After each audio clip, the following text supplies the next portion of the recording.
How is it that we can help people find the right partner at the beginning of the relationship?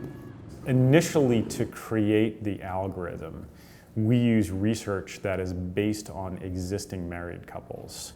And amongst those couples that have been married, there's a certain set of them that are the most satisfied, the happiest in their relationships. And that is the basis for the algorithm. So essentially, when we match people up, we are matching them up with people who they share the same traits with at the same level that the happiest couples are out there. That's what compatibility means to us.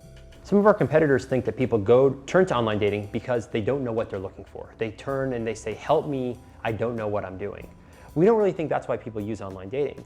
We think fundamentally people know what they're looking for, but they just don't meet enough people on a weekly basis.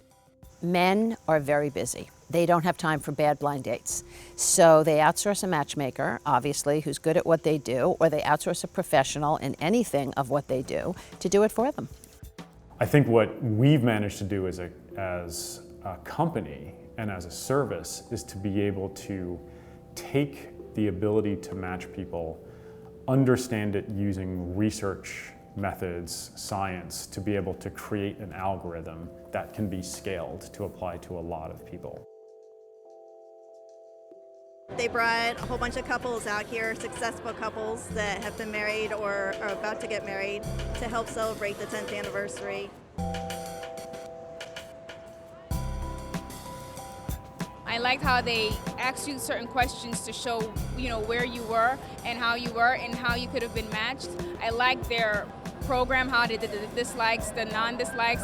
I liked how they approached it. I just liked everything, how it was set up. One of the reasons why there are so many questions is we don't want to ask you just once how extroverted or introverted you are. We want to ask you a number of times in a number of different ways, so that if all of those questions line up in the same way, you're probably going to be that way. So if you think about it, there are two key parts that determine whether or not a question is any good.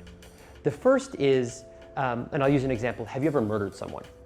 That's a great question. Everybody would want that question asked because they weight it mandatory. It's mandatory that the person I date has never murdered someone. The problem with that question is that 99.99% of people haven't murdered someone, and only a very, very, very small percentage of people have.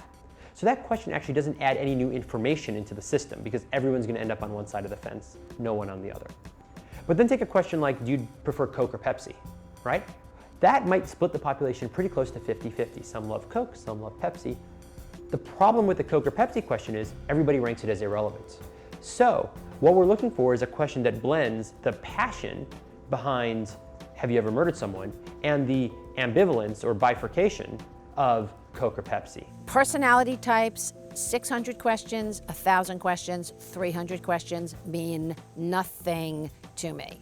Been there, done that. Men are visual, they fall in love through their eyes. At the end of the day, people need to have chemistry with each other. Chemistry is an intangible that nobody can account for. Do I think there has to be compatibility? Absolutely, without a doubt. Does that compatibility mean anything if somebody's not attracted to each other? Absolutely not. So you get to questions that are often either political in nature, like should burning your country's flag be illegal? That's a question that people care a lot about, and you have two big camps. Which is more important to you, love or wealth? Same kind of question. People feel very passionately about it, and it's going to split the population. So those are the kinds of questions that end up bubbling up to the top of our algorithm, and then the questions that fail on one of those two axes will go down to the bottom.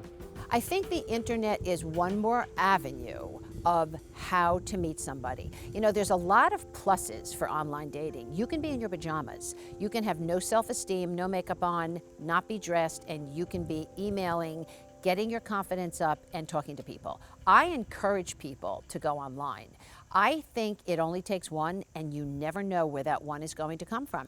And in the end, there's still a lot of things that are idiosyncratic to every person that they have to find themselves. So, we can walk into a room and say, of the 100 people in this room, here are the 10 people that you should talk to at the beginning, because they're the ones that you're most likely to have those critical things in common, that compatibility.